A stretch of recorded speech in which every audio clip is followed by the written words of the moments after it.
Toi qui écoutes la prière. Oh, toi qui écoutes la prière. Ce matin, nous sommes venus devant le Dieu qui écoute la prière. Non seulement il écoute la prière, mais tu es le Dieu qui nous donne bien au-delà de ce que nous t'avons demandé, bien au-delà de nos attentes. Parce que aux Amoyanoli. Ce matin, nous te célébrons pour ta fidélité, ta bonté dans la vie de chacun de nous. Et nous te bénissons, Seigneur, parce que nous savons que si hier tu avais fait quelque chose dans nos vies, aujourd'hui tu es capable de faire bien plus que ce que tu as fait hier, parce que aux Amoyanoli, ce matin nous te célébrons pour ta présence au milieu de nous.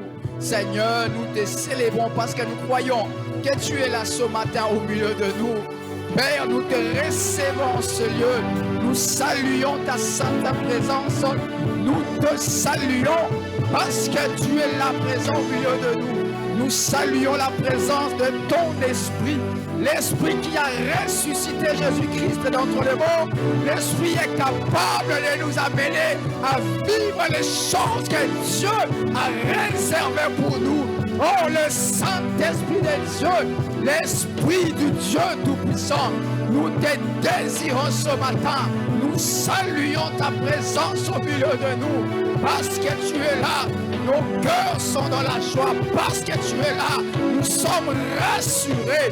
Nous sommes rassurés. Oh, nous sommes rassurés, oh Dieu. Nous sommes rassurés, Seigneur. Oh, il y a ces cantiques qui est monté. De sa voix devant nous rassure. La gloire qui couvre nos parcours. Le soleil qui éclaire notre chemin. Et qui assure nos lendemains. Pas à pas, main dans la main. Pour les voyages pèlerins. Ensemble avec le racheté. Nous cheminons dans de Alléluia. Devant nous, la gloire qui couvre nos parcours, le soleil qui éclaire notre chemin et qui assure nos pas à pas la maison le voyage de pèlerin ensemble avec le racheté. Nous cheminons vers place. Alléluia. Sa voix devant nous rassure.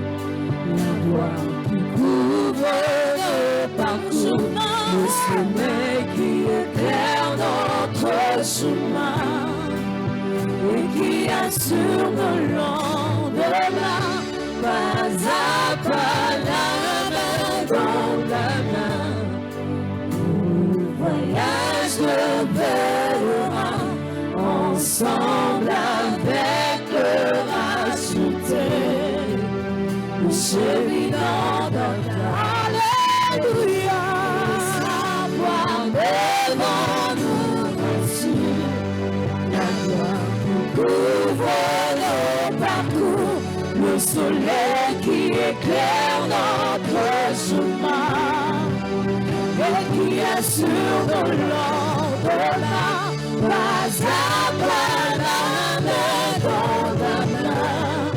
Pour le voyage de pèlerin, ensemble avec le racheté, nous cheminons.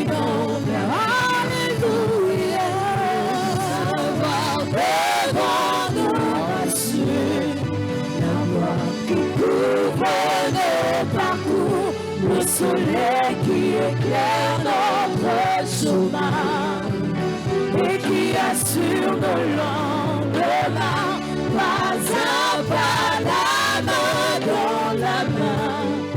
Heureux voyage pèlerin, ensemble avec le racheté, cheminant vers la cité.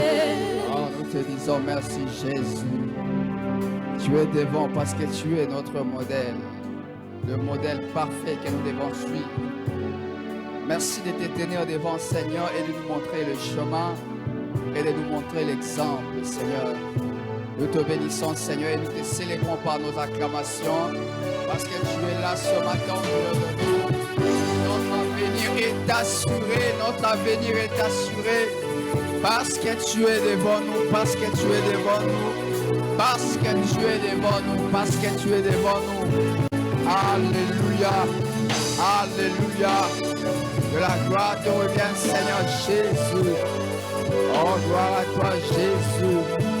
Gloire à toi, Jésus. Alléluia. Alléluia. Gloire à Dieu, gloire à Dieu.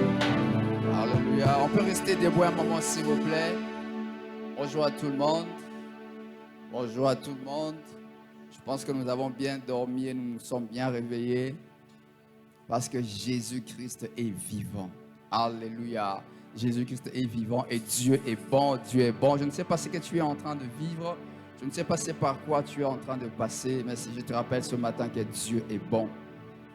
Dieu est bon. Dieu est bon. Dieu est bon. Et nous le bénissons pour sa grâce, pour sa fidélité encore ce matin. De nous rassembler dans cette église Centre Impact Ordre Divin.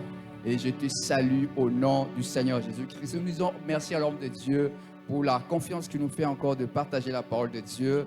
Nous allons lire dans 1 Corinthiens chapitre 10. Je sais qu'il y en a qui sont un peu en retard par rapport à la lecture de la Bible, alors nous allons les aider à récupérer ces petits retards rapidement. 1 Corinthiens 10, nous allons lire tous les chapitres et nous allons finir au verset 1er du chapitre 11. On va lire rapidement 1 Corinthiens chapitre 10. Si vous avez trouvé, nous lisons au nom de Jésus. Frères, je ne veux pas que vous ignoriez que nos pères ont tous été sous la nuée, qu'ils ont tous passé au travers de la mer, qu'ils ont tous été baptisés en Moïse dans la nuée et dans la mer, qu'ils ont tous mangé le même aliment spirituel, qu'ils ont tous bu le même breuvage spirituel, car ils buvaient à un rocher spirituel qui les suivait, et ces rochers étaient Christ.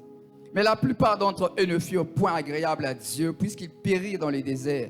Or, ces choses sont arrivées pour nous servir d'exemple, afin que nous n'ayons pas des mauvais désirs comme ils en ont eu. Ne devenez point idolâtres comme quelques-uns d'eux, selon qu'il est écrit, le peuple s'assit pour manger et pour boire, puis se levèrent pour se divertir. Ne nous livrons point à l'impudicité comme quelques-uns d'eux qui s'y livrèrent, de sorte qu'il en tomba 23 000 en un seul jour. 23 000 en un seul jour.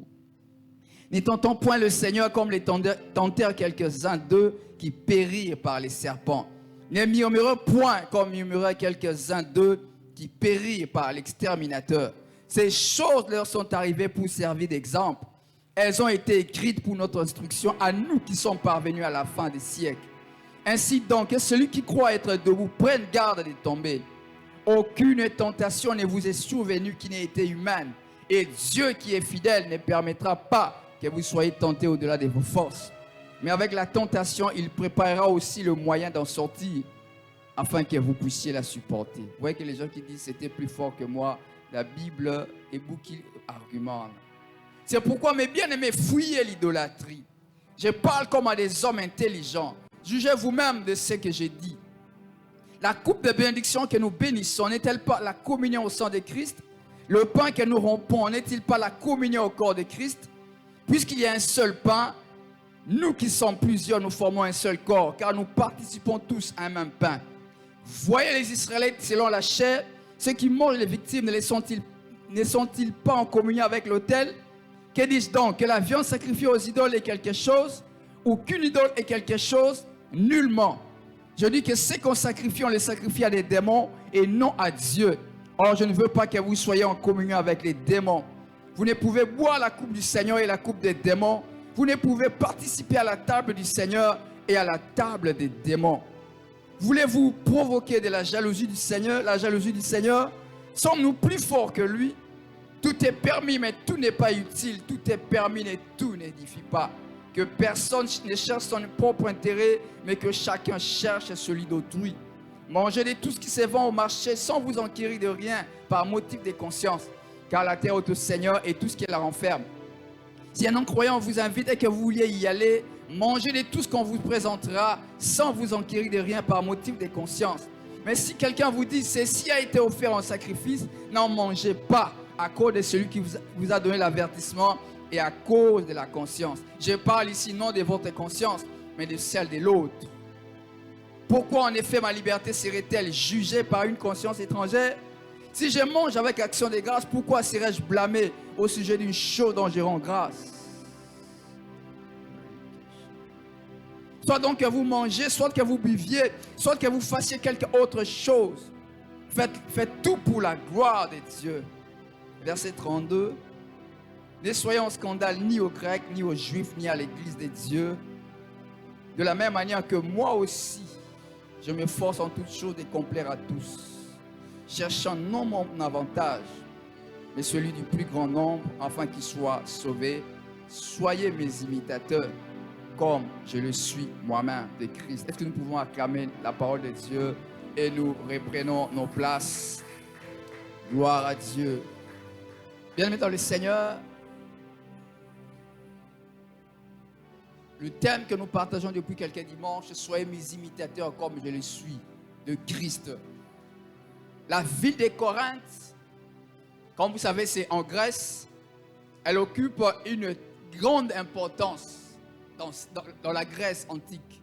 Pourquoi? Parce que la ville de Corinthe est située sur un isthme.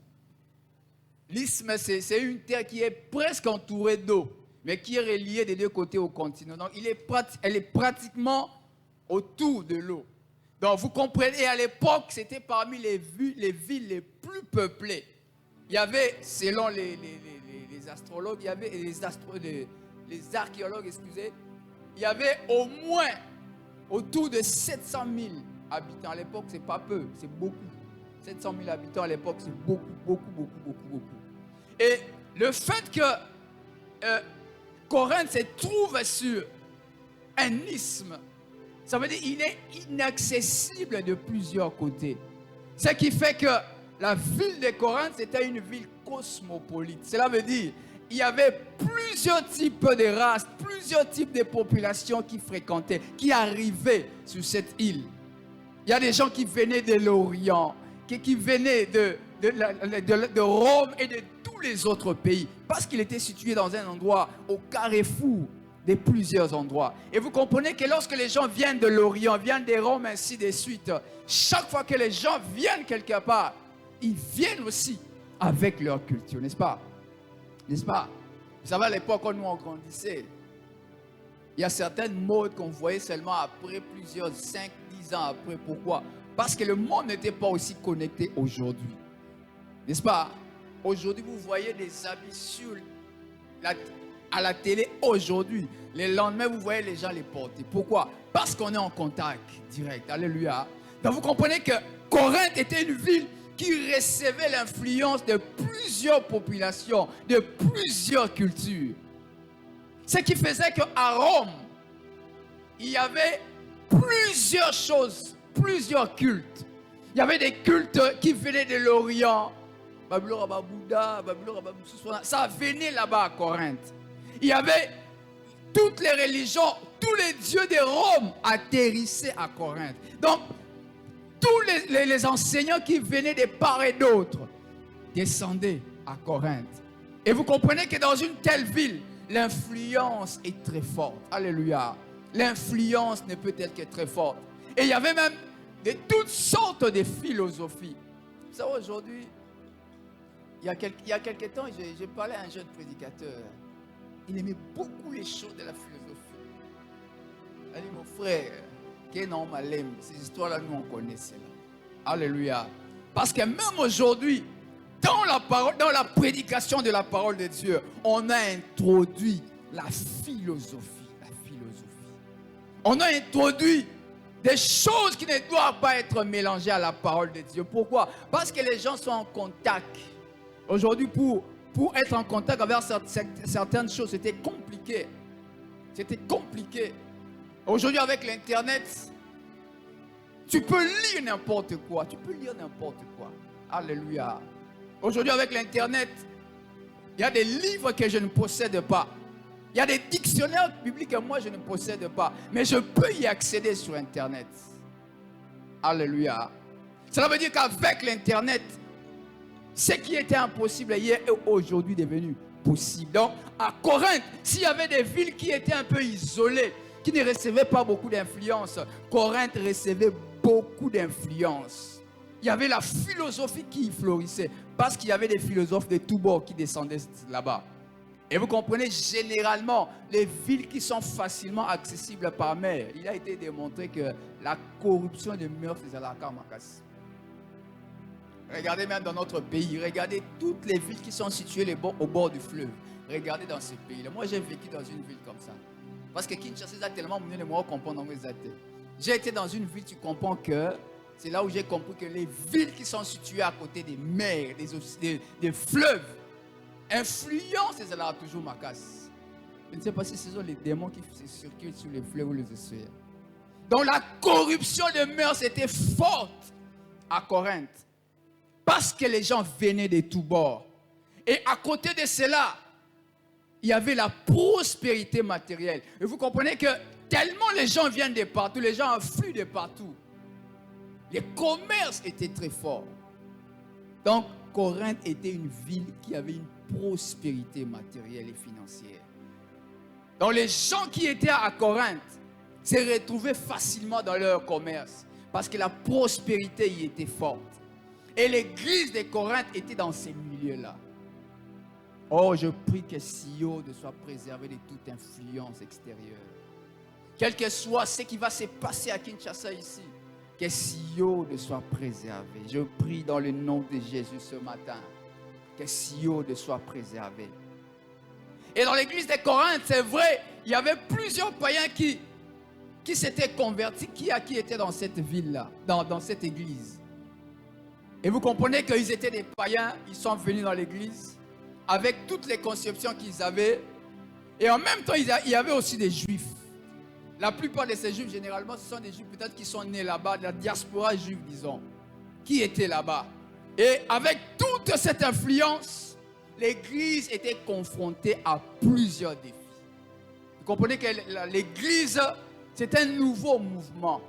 Quand l'église est arrivée à Corinthe, il y avait déjà tout ce monde. Donc, les gens ont déjà dans la philosophie grecque. Abotama, les gens religieux, belé. Mais vous lui apportez la bonne nouvelle. Au début, ça sera difficile à dire que Alléluia.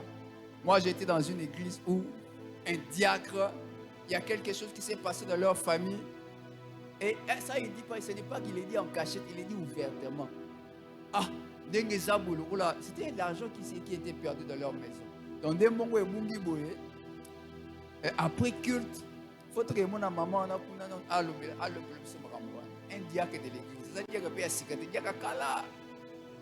pourquoi? Parce qu'il est venu, lorsqu'il est venu dans l'église, avant l'église, quand il est venu dans l'église, pour lui, il peut mélanger syncrétisme. Je prie qu'à Sio de que les syncrétismes est à la tête. Ou bien, amen. Moi, je veux qu'il y ait les syncrétismes. Moi, je prie qu'il n'y ait pas les syncrétismes. Je prie que quel que soit ton arrière-plan social, que tu n'amènes pas les choses quand tu viens ici à l'église. Et je prie dans le nom de Jésus, une fois que tu franchis la porte des Sion, ce n'est pas quand tu sors seulement avec la parole qui est prêchée ici à Sion. Alléluia. Mais vous comprenez que l'église était confrontée à plusieurs problèmes. Et parmi les problèmes, il y avait les divisions internes. Les divisions. Il y avait des divisions dans l'église. Si vous lisez très bien les lettres de Paul, à un moment, il y a des gens qui disaient, oh non, moi je suis d'Apollos. Oh non, moi je suis de Paul. Il y avait des divergences, des divisions dans l'église. Et il y avait des questions d'ordre moral, là où toi, attends, tu te comprends déjà. Ils sont dans une ville où la corruption morale est aggrave. Vous savez, il y a un jour, quelqu'un qui m'a dit ceci. C'est un ancien de l'église, c'est pas n'importe qui. Il m'a dit, j'étais tellement seul à l'époque, j'étais loin de ma famille.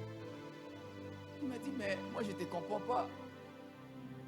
Tu es seulement, ma fiancée n'est pas avec moi ici. Il faut quand elle viendra. Mais non, en attendant. J'ai dit, mais non.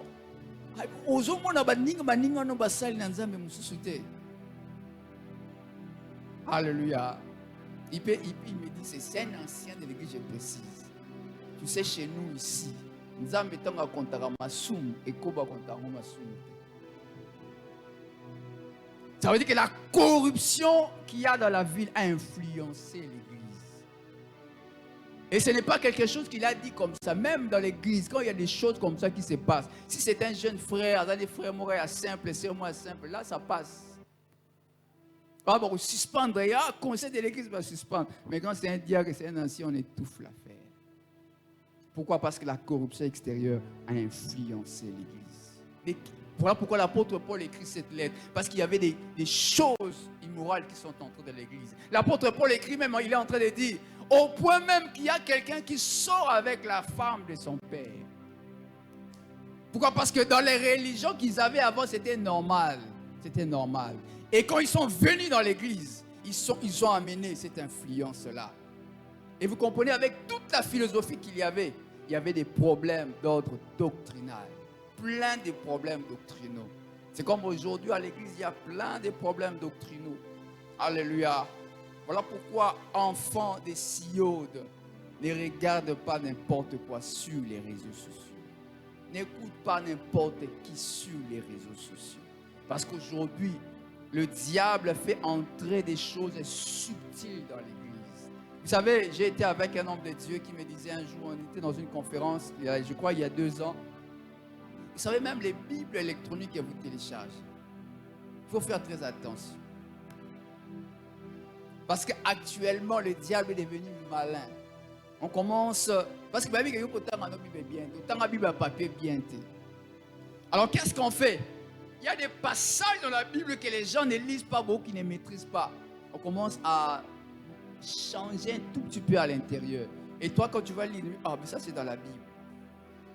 Il y a des prédicateurs, quand ils prêchent, tu sens qu'il est dans la Bible. Mais subtilement, il fait entrer des choses qui peuvent t'éloigner de la vie de Dieu. Bien aimé, n'écoute pas n'importe qui sur les réseaux sociaux. Alléluia. Ne gobe pas n'importe quoi sur les réseaux sociaux.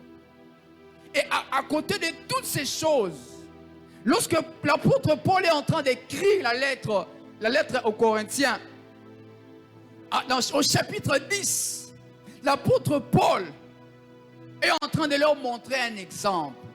Il a dit, vous êtes dans une ville où il y a beaucoup d'influence, il y a des choses compliquées. Il les ramène à l'époque des enfants d'Israël, le chapitre 10, là où nous avons lu. Il a dit, nos pères ont été dans les déserts. Ça veut dire qu'il est en train de montrer que les enfants d'Israël dans les déserts n'ont pas été un exemple à suivre. Alléluia. Il dit, vous êtes dans une ville où il y a beaucoup de choses compliquées. Mais sachez que nos pères, lorsqu'ils étaient dans les déserts, ils n'ont pas été un modèle à suivre. Alléluia. Parce que quand vous lisez l'histoire d'Israël dans les déserts, Israël s'est fait remarquer par l'immaturité. Immaturité. Imagine quelqu'un qui dit que en plus, on a lié à Matumou, on a vu ce qu'on a en Égypte. Il faut dire que lié à Matumou, on a vu ce le même habit sur un désert.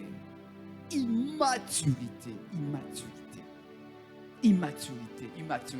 Vous savez, j'ai vu une image sur Facebook. C'est une histoire, une image simple, mais qui montre l'immaturité. Il y a quelqu'un qui a réussi à avoir une pioche. Et il faisait très chaud dans sa cellule en prison. Et il a fait une ouverture. Vous savez, pour mettre l'esprit, il faut faire une ouverture. Il a fait une ouverture qui donnait vers l'extérieur de la prison. Mais il a préféré mettre l'esprit et les rester en prison pour rester confortable en prison. Immaturité. C'est exactement ce qu'Israël disait. Israël dans le désert, Dieu les a libérés. En Égypte, ils étaient esclaves, ils n'avaient pas de liberté. Ils se retrouvent en dehors d'une prison, de l'esclavage, où tu es libre de faire ce que tu veux. Mais Israël réclame de rentrer dans l'esclavage juste pour manger quoi? Matungulu. C'est comme matungulu, les Égyptiens. Alléluia. En passant, les oignons, il faut bien les manger. Maman, oignons mini, parce que vous perdez les protéines et les matungulu, comment on appelle ça, les vitamines. Parce que la cuisine congolaise détruit les protéines et les vitamines. Alléluia. Il faut que nous puissions revoir notre cuisine. Alléluia. Ah, bon, cherchez un moyen. Alléluia. Donc, immaturité. Quelqu'un qui préfère rentrer, manger les matungulu qu'être libre. Et Israël s'est démontré par l'ingratitude dans les déserts. Ingratitude dans les déserts. Et 1 Corinthiens 10 nous énumère quelques péchés qu'ils ont commis, qui a fait que Dieu a éliminé toute la génération qui sortait de l'Égypte, à l'exception de Caleb et Josué. Le premier, si nous lisons très bien là où nous avons lu dans 1 Corinthiens 10, les mauvais désirs. Les mauvais désirs. Vous êtes dans les déserts. Bien aimé, Dieu te fait un miracle aujourd'hui. C'est le miracle aujourd'hui. Non,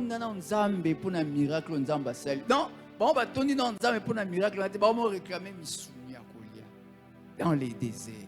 Alors qu'ils sont témoins d'un miracle, ils veulent un autre miracle. Mauvais désir, mauvais désir.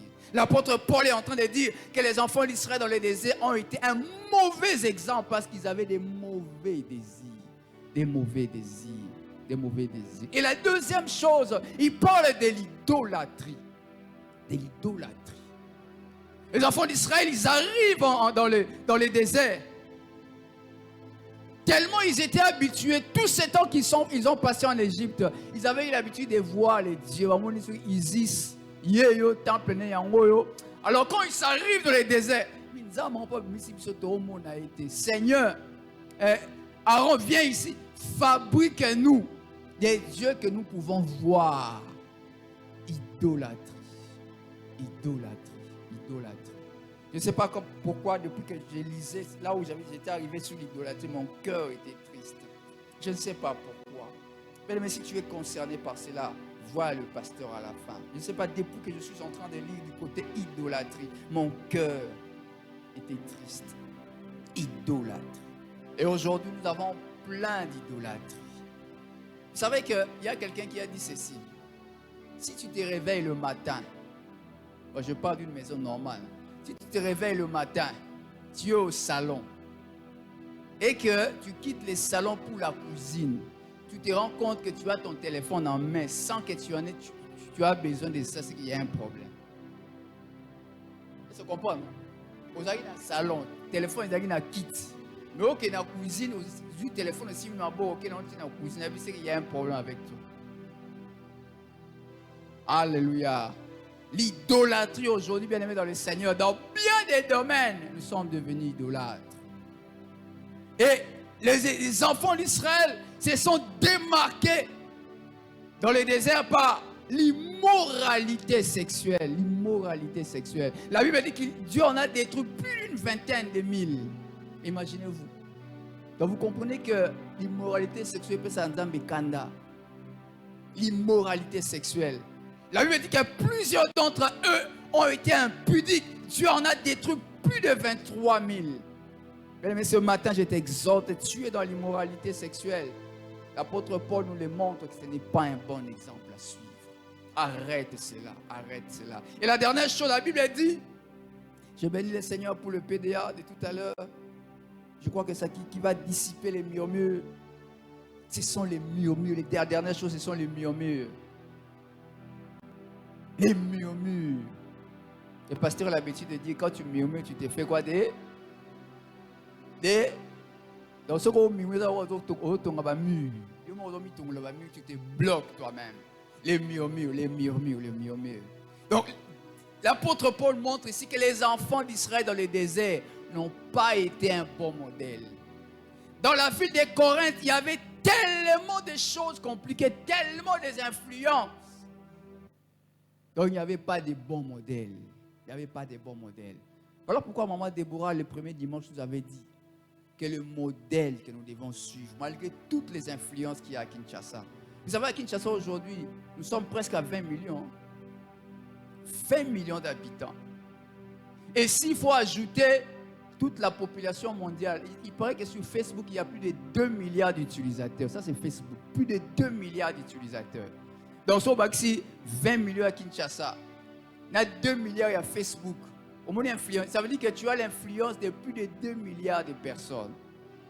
Et devant toutes ces influences, toutes ces personnes qui se présentent comme des modèles, maman Déborah nous a dit que nous avons un modèle, le modèle suprême. C'est qui? C'est Jésus. Jésus. Devant tout ce qu'il y a comme modèle, le modèle suprême, c'est Jésus. Parce que Jésus est notre modèle par rapport à son humilité, comme elle avait dit.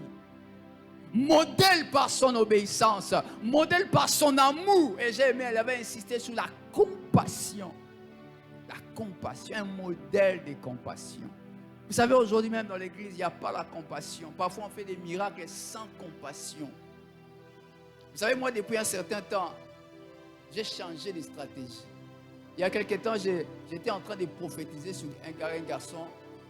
Je lui donnais des conseils au fait. Je lui ai dit, mon frère, tu vois tel que tu es là, avant que cette année prenne fin, il faut aller te présenter dans ta belle famille. Il faut rendre officielle ta relation. J'ai insisté par des conseils. Et il y a quelques semaines, il est venu à la maison avec sa fiancée. Après, ils vont se marier bientôt.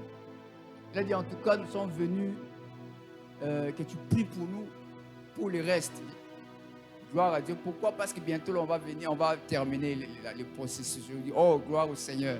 Il me dit, j'ai accéléré les choses parce que j'étais quelque part. J'ai reçu les conseils que vous m'avez donnés là. J'ai reçu une prophétie quelque part, mais disant la même chose. C'est ce jour-là que je lui ai dit en réalité, ce que je t'avais dit là, c'était une prophétie. Ainsi parle l'Éternel. Heureusement, c'est un garçon obéissant, il a obéi. Alléluia. Et je crois qu'avant la fin de cette année, il va déjà se marier.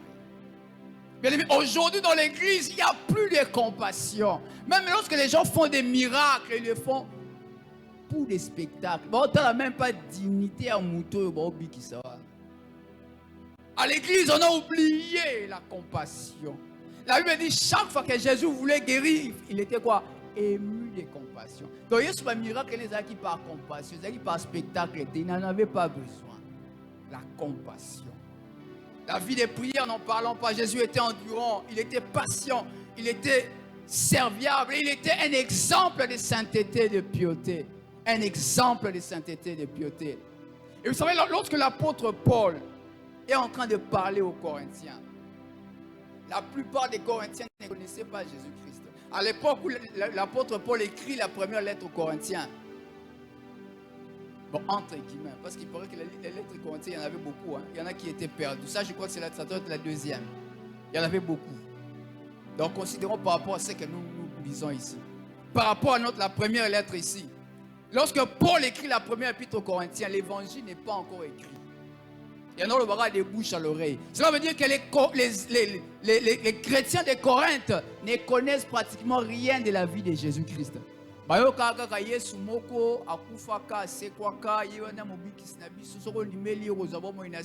C'est fini.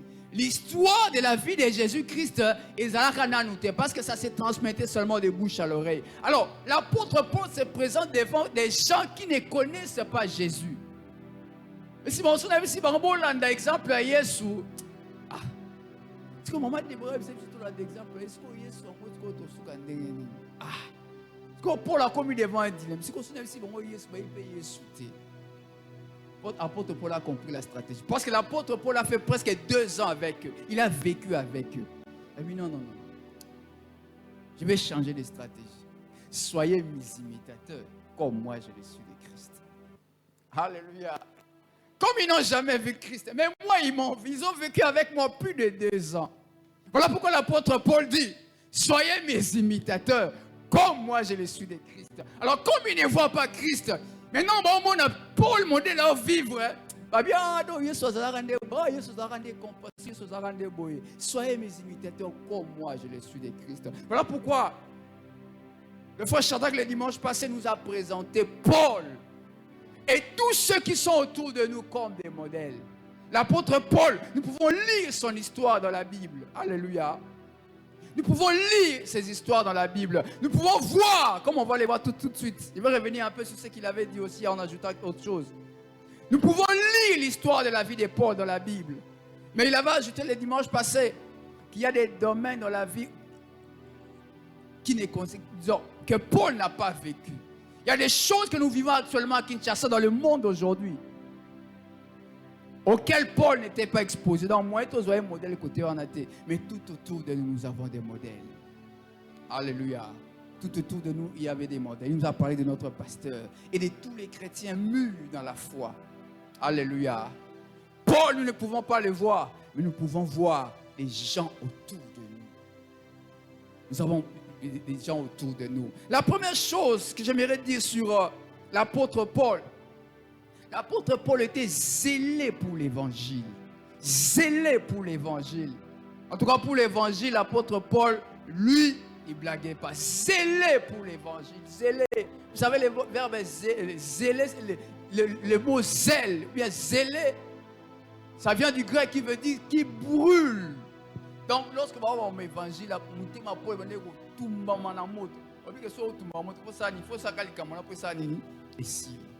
ce matin, j'aimerais prier que quelqu'un suive l'exemple d'apôtre Paul, qui était zélé pour l'évangile. Zélé pour l'évangile. Il est en train d'écrire, leadership, prends garde au ministère que tu as reçu du Seigneur afin de le bien remplir. Ce matin, je prie quelqu'un. Vous savez que de toutes les façons, par définition, un chrétien, c'est un évangéliste. Ça, c'est par définition. Alléluia. Par définition, quand tu t'appelles chrétien, tu es un évangéliste. Voilà pourquoi ce matin, je prie que tu sois zélé pour l'évangile. La deuxième chose, bien aimé dans le Seigneur, l'apôtre Paul était persévérant dans les épreuves.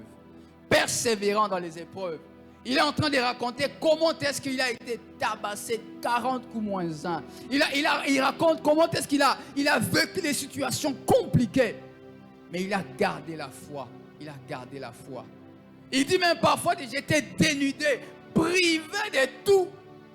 Mais il continuait à avoir confiance au Seigneur. Mais je ne sais pas par quoi tu passes. Je ne sais pas les situations compliquées dans lesquelles tu te trouves. Nous avons un modèle qui est passé par les mêmes choses que toi. C'est l'apôtre Paul. Est-ce que tu ne peux pas suivre l'exemple de cet apôtre? Un autre élément, c'est l'humilité et le service. Quand nous lisons très bien l'histoire de l'apôtre Paul, je crois que c'est ça qu'on a parlé dimanche passé, il a parlé de l'humilité et du service. Il y a aussi un autre élément, la dépendance à Dieu. La dépendance à Dieu. Il y avait la vie de prière. Paul avait la vie de prière. Malgré tout ce par quoi il pouvait passer, il pouvait garder sa vie de prière. Ce matin, je prie que quelqu'un, sa vie de prière soit enflammée. Que le Saint-Esprit enflamme la vie de prière de quelqu'un. Que ta vie de prière puisse être réactivée ce matin. La vie de prière. Je ne parle pas de la prière, mais de la vie de prière. Vous savez, la vie de prière, ça veut dire qu'à un moment où tu t'es surpris en train de prier, tu ne savais pas que tu étais en train de prier. C'est ça la vie de prière. Tu pries, mais tu ne te réalises pas, tu ne te rends pas compte que tu es en train de prier. Que la prière ne soit pas des moments, mais que la prière soit une vie. La prière, la prière. L'apôtre Paul était un modèle d'éthique de travail. Éthique de travail. Et quand je parle d'éthique de travail, je vais voir ça dans 2 domaines. Premièrement, dans le ministère. L'apôtre Paul avait une éthique dans le ministère. Il travaillait pour Dieu. Il s'est donné pour l'œuvre de Dieu. Il dit, malheur à moi. Ce qui n'a pas été mal, il est mort à là. Est-ce que vous vous rendez compte? Pour le Maramanzam, l'apôtre Paul dit,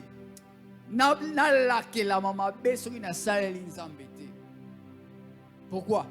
Parce qu'il considérait l'œuvre de Dieu avant toute chose. Donc même lorsque les Corinthiens le regardent, modèle l'apôtre Paul travaillait. Non. C'est pour ça qu'il avait raison de leur dire soyez mes imitateurs. Parce qu'eux-mêmes voyaient la façon dont l'apôtre Paul était en train de travailler pour Dieu. Combien il avait le cœur dans l'œuvre de Dieu. Éthique de travail. Et la deuxième chose bien aimée dans le Seigneur, et toujours dans l'éthique de travail dans le cadre du ministère, l'apôtre Paul dit, les autres apôtres pouvaient se réjouir, ils avaient les droits qu'on les honore lorsqu'ils faisaient un travail. Mais l'apôtre Paul, lorsqu'il s'est retrouvé dans un endroit comme Corinthe, il s'est refusé certains droits. Alléluia. Alléluia. Vous savez, un jour, on est allé prier avec le pasteur quelque part. On a prié, on a terminé, on voulait partir. Et on vous a suivi, on voulait donner l'argent. Le pasteur a dit non, c'est pas important. On est parti. Mais apparemment, ça a créé un problème. Alléluia. Ça a créé un problème. Est-ce qu'il faut, lorsqu'on va prier pour quelqu'un, on doit avoir de l'argent? Éthique de travail. Mais vous savez, aujourd'hui, c'est triste. Beaucoup de gens aujourd'hui font l'œuvre de Dieu parce que derrière cela, ils voient un intérêt. Même si l'apôtre Paul disait, ils n'ont pas d'intérêt, ils n'ont pas mal. L'essentiel, c'est que le nom de Jésus est fait quoi? Est glorifié. Bien aimé dans le Seigneur, l'apôtre Paul avait une éthique de travail. Nous ne faisons pas l'œuvre de Dieu pour bénéficier de quelque chose. Moi, je dis toujours, servir Dieu, c'est un privilège. Parce que normalement, tu reçois l'anzambété. Est-ce que vous voyez, servir Dieu, c'est un privilège, c'est une responsabilité. Donc, comme c'est un privilège, il fallait pas na salamu. Mais est-ce qu'on dit grâce na salamu? Est-ce que tu vas t'attendre à un salaire? Tu ne veux même pas parler des salaires. Pourquoi? Parce que nous avons déjà privilège. Donc, rien que le fait de servir Dieu, tu considères déjà comme un salaire. Éthique de travail. Et la deuxième chose bien aimée dans l'éthique de travail, l'apôtre Paul, la Bible dit, travailler des semaines. Il travaillait des semaines. Pourquoi? Pour montrer un exemple. Il dit quelque part, il avait les droits, il pouvait ne pas travailler. Il pouvait ne pas travailler, se consacrer à l'évangile. Mais il dit non. Ces gens ici, la manière dont je les vois, il faut que je travaille de mes mains. Bien aimé dans le Seigneur, l'apôtre Paul était un faiseur de tentes. Et lorsque la Bible en parle, et puis il avait des compagnons dans ce travail-là comme Priscilla et Aquilas. Donc si l'apôtre Paul avait des collègues dans ce service, ça veut dire que l'apôtre Paul faisait très bien ce travail-là. Bien aimé dans le Seigneur, l'apôtre Paul est un exemple, il y a travail malam. Donc ce matin, j'aimerais dire à quelqu'un, ça comme ça n'a bien. Ça là bien l'église. Mais là où tu travailles, là où on te paye, ça là bien. Ne fais pas le travail comme un mercenaire. Ne fais pas le travail comme un mercenaire. Ne fais pas le travail comme un mercenaire. À Kinshasa, nous avons beaucoup de mercenaires. Dans l'enseignement, nous avons beaucoup de mercenaires. Vous savez, moi, quand j'étais étudiant, il y avait un assistant à l'époque qui nous donnait un cours d'écoute technique. Ce qui est sûr, dans les domaines, il était aventureux dans ma grande mousse. C'était vraiment une aventure, parce qu'il sortait avec des filles en désordre. Mais lorsqu'il était dans l'auditoire, il vous enseigne. Le sérieux qu'il mettait dans le travail, ce n'était pas possible. Alors, mais quand il est dans... Et puis, depuis qu'il m'a enseigné en G1, en G2, je crois qu'en L1, je crois, quelque chose comme ça. Jamais il n'a parlé des droits d'auteur de syllabes. Jamais.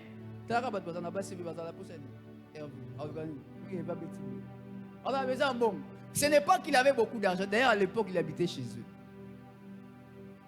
Mais jamais il ne demandait l'argent. Et en tout cas, dans son cours, si tu ne réussis pas, ça veut dire que toi-même, tu n'as pas réussi. Tu es vraiment un négligent. Alléluia. Vous savez, moi, quand j'ai enseigné, j'étais comme une seule. Alléluia. Un exemple, bien aimé, sois un exemple dans les milieux professionnels là où tu travailles. Donc quand on te regarde, habitez tous les modèles. On va y revenir. L'apôtre Paul, je suis sûr qu'il faisait des très belles tentes. Donc souvent les gens disaient, tant que sommes en habit sur ma tente, il y a Paul. Alléluia.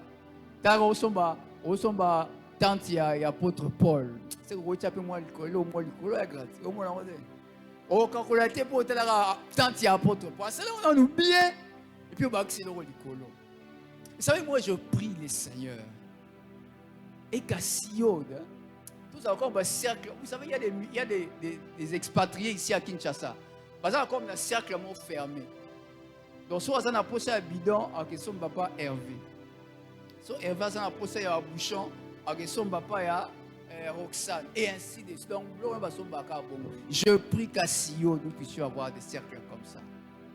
Des entrepreneurs tels que Yosomi. Alléluia. Alléluia.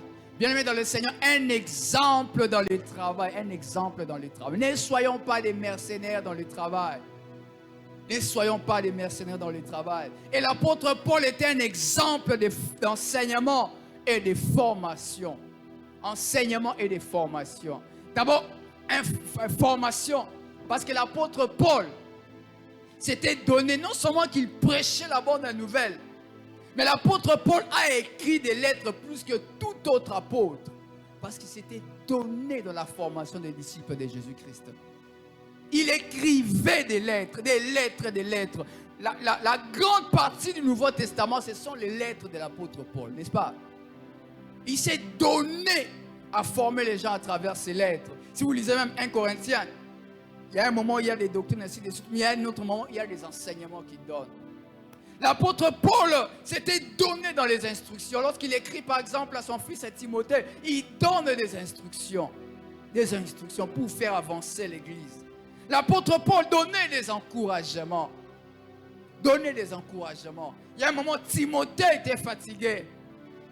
Il dit que personne ne méprise ta jeunesse. Alléluia. Il était dans l'encouragement. Un exemple d'encouragement. Et il était même dans la correction. L'apôtre Paul, lorsqu'il y avait un problème dans l'église, il n'appelait pas les gens à côté. Bon, c'est mon éclateur. Oh, non. L'apôtre Paul faisait la correction. Quand vous lisez certaines de ses lettres, il écrit clairement, dites à telle personne, ce qu'il a fait là, ce n'est pas bon. Il faut qu'il change. Et lorsque la personne ne change pas, il écrit encore une lettre. Si ça continue comme ça, il faut les mettre à l'écart. La correction. Il était dans la formation des disciples, plongé dans la formation des disciples. Mais en même temps qu'il était dans la formation, il s'informait lui-même aussi. Alléluia. L'apôtre Paul s'est formé lui-même aussi. Il y a des gens qui me disent comment, parce qu'à l'époque, il n'y avait pas beaucoup de choses. Si vous lisez 2 Timothée chapitre 4, verset 13, il dit à Timothée, lorsque tu viendras, apporte-moi quoi? Qui a déjà lu ce passage-là? 2 Timothée 4, 13. Quand tu viendras, Troas, apporte-moi quoi? Les livres et les parchemins. Les livres, quand on parle des livres, ça veut dire que c'est généralement à l'époque, quand on parlait des livres, c'était des rouleaux. Les rouleaux de papyrus, je crois qu'on a vu ça en histoire. Les rouleaux de papyrus, parfois des parchemins aussi, des rouleaux qui traitaient un peu de tout, de toutes les matières. Mais quand on parle des parchemins à l'époque, ça veut dire que c'était des écrits très importants. Parce que les parchemins, ce sont des peaux d'animaux qui sont traités et sur lesquels on écrivait. Et lorsqu'on écrivait sur des parchemins, les parchemins gardaient les écrits pendant très longtemps. Des parchemins. Apporte-moi les livres et les parchemins. Pourquoi? Parce que l'apôtre Paul s'informait, il lisait. Même lorsqu'il arrive à Athènes, il est en train de leur expliquer ce qui s'est passé même dans leur culture. J'ai vu un hôtel ici, vous avez écrit à un Dieu inconnu. Donc l'apôtre Paul, c'est un exemple de quelqu'un non seulement qui formait les autres, mais qui s'informait lui-même aussi, afin de donner une bonne formation. Bien-aimés dans le Seigneur, on nous a présenté Christ comme le modèle parfait. Et on nous a dit que Christ Paul, Christ, il y a des aspects des choses que Christ n'a pas vécu. Il y a l'apôtre Paul est venu, il a écrit. L'apôtre Paul, il y a des aspects que nous ne pouvons pas voir dans sa vie parce qu'il n'a pas vécu certaines choses. Nous avons des modèles tout autour de nous. Vous savez, j'ai remarqué chez les femmes. Ces derniers temps, on est comme les assumés qui étaient Pinterest. Mais je suis un modèle, pas mon tuteur, n'est-ce pas? Alors, on a Pinterest, c'est tel modèle, n'est-ce pas? Maman échange. Quand les arènes déni. Ah, maman Linda, il va t'accaner. Azui, maman tongi libaya na ye. Abi a pesanga libaya non ngapena tonga modèle wa. Asani ni, il pas. Mais ce que ça que maman il n'y a pas eu modèle na ye wa. Mutu so amoni nga sepe na rosani. Il pas roko so kaka asani ni. Alléluia. Et ce matin, nous voulons parler d'autre chose. 1 Thessaloniciens, chapitre 1, verset 4 à 7. C'est là que nous allons terminer ce matin. Christ, c'est le modèle parfait. L'apôtre Paul est un modèle aussi.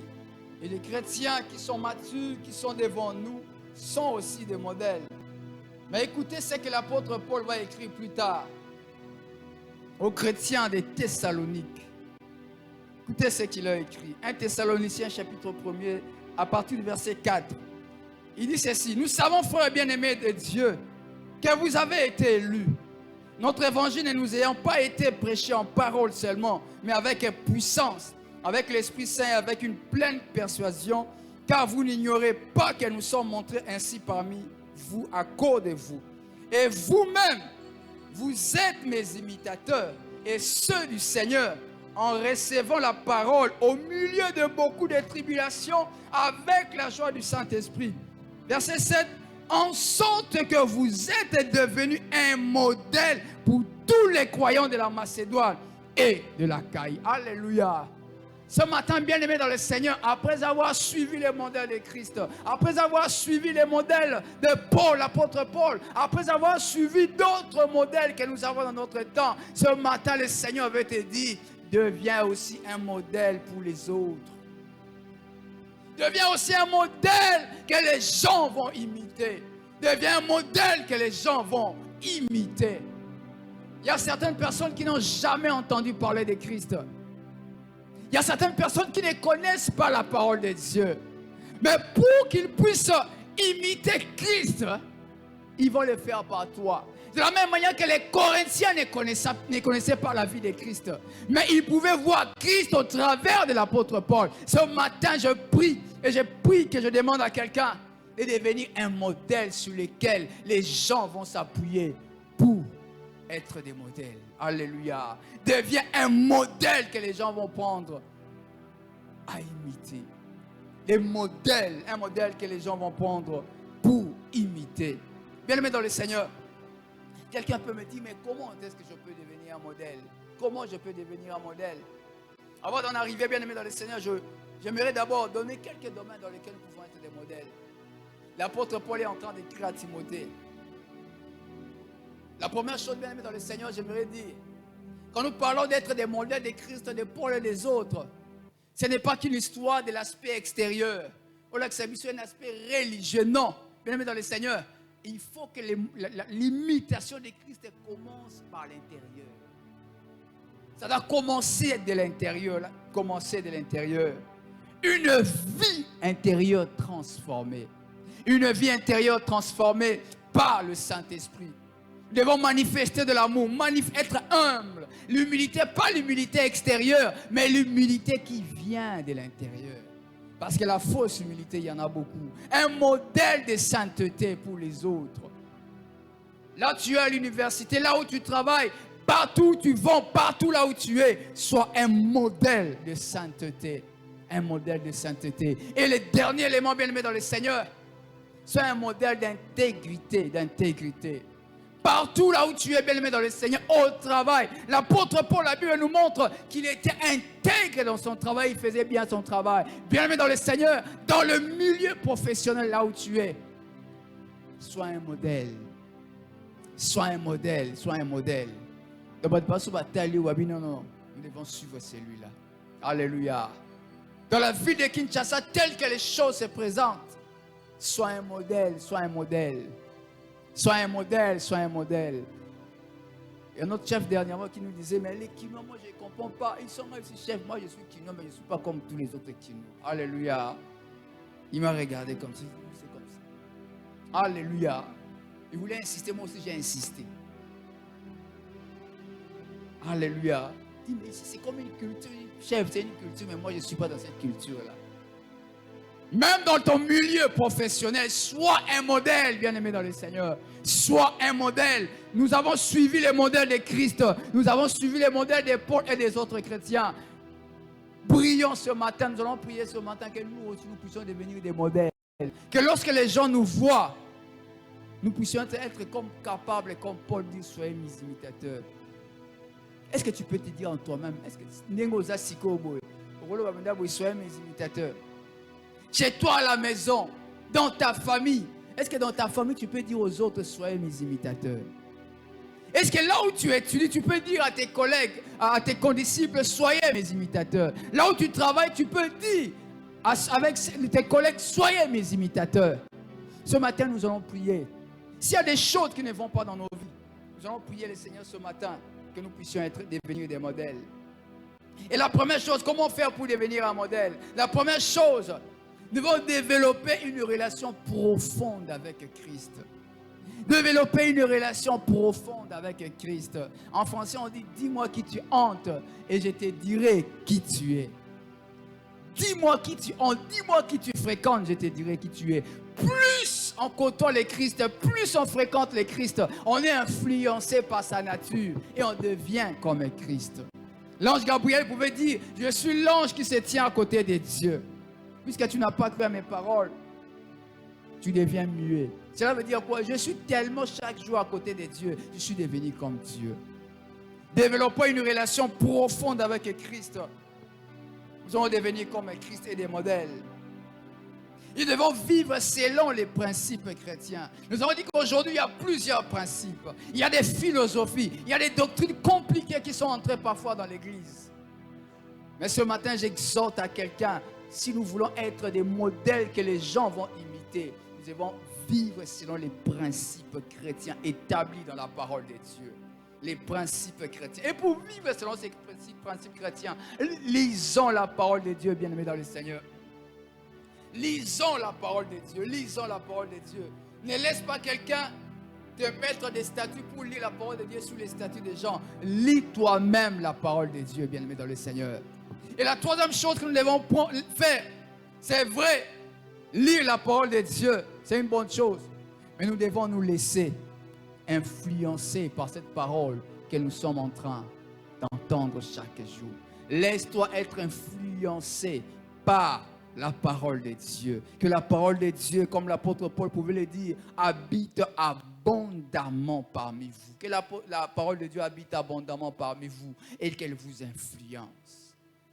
Ce matin, je répète, notre modèle suprême, c'est Jésus-Christ. Alléluia. Notre modèle suprême, c'est Jésus-Christ. L'apôtre Paul ne faisait que suivre ces modèles-là. Beaucoup de chrétiens de notre époque sont en train de suivre le même modèle. Mais ce matin, deviens aussi un modèle pour les autres.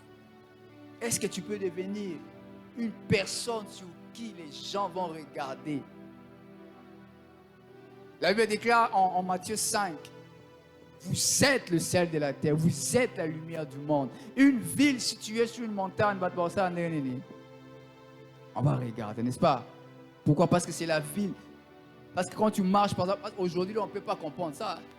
Aujourd'hui, c'est un peu compliqué parce qu'il y a tellement de la lumière, même là où il n'y a pas de lumière, il n'y a pas d'électricité.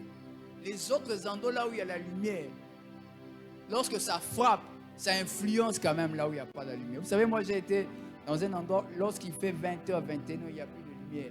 C'est là où j'ai compris que le ciel est beau la nuit. À Kinshasa, les lumières nous empêchent de remarquer la beauté du soleil. Ces jours-là, j'étais tellement ébahi par la beauté du ciel, parce qu'il n'y avait pas de lumière. Donc c'est pour dire que lorsqu'il y a la lumière, beaucoup de lumière, on ne peut pas voir de loin. On ne peut pas voir ce qui est une lumière qui est très distincte de loin. Mais lorsqu'il n'y a pas de lumière, une ville qui brille de loin, on va le prendre pour un voyageur. Il va prendre cette ville-là comme référence. Alléluia. Ce matin, je prie que nous soyons des villes situées sur une montagne, afin que les gens puissent nous prendre comme des modèles. Est-ce que ce matin, tu peux t'élever? Nous allons prier le Seigneur. Ce matin, la parole de Dieu nous invite à vivre une vie chrétienne authentique. Une vie chrétienne authentique. Après avoir suivi les modèles parfaits de Christ, après avoir suivi ces modèles suprêmes, après avoir suivi les modèles des autres chrétiens, ce matin, Dieu nous exhorte à devenir nous-mêmes des modèles. Dieu s'attend que nous puissions devenir des modèles. Si les gens ne peuvent voir Christ, au moins ils peuvent nous voir. Si les gens ne peuvent voir l'apôtre Paul, au moins ils peuvent nous voir.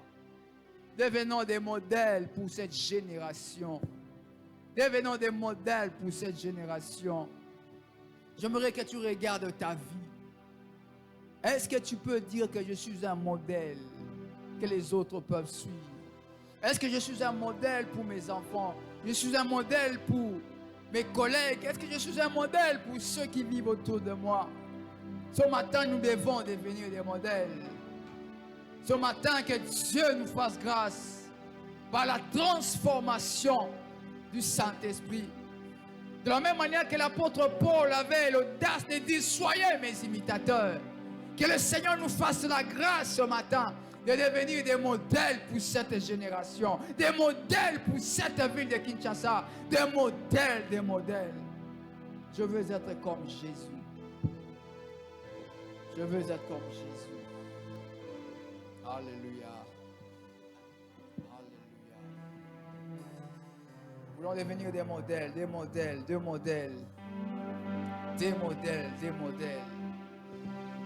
Oh Dieu. Bien-aimé, commence à réfléchir à ta vie. Réfléchis à ta vie. Quels sont les domaines de ta vie où tu as besoin d'une thérapie? Les domaines de ta vie où tu as besoin que Dieu te touche, afin que tu deviennes aussi un modèle comme l'apôtre Paul. Quels sont les domaines de ta vie qui boitent, que tu dois arranger ce matin, pour que toi aussi, comme l'apôtre Paul, tu sois un modèle?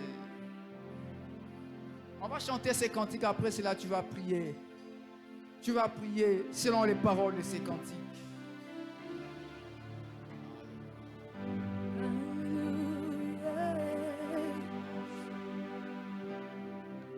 Je veux être comme Jésus.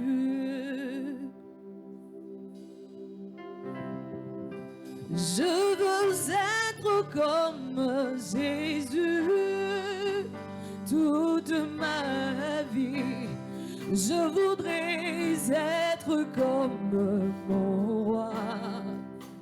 Il est mon modèle.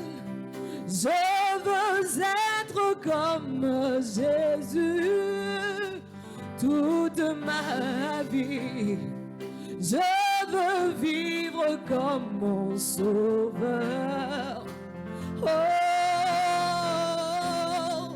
je veux être comme Jésus toute ma vie. Je veux être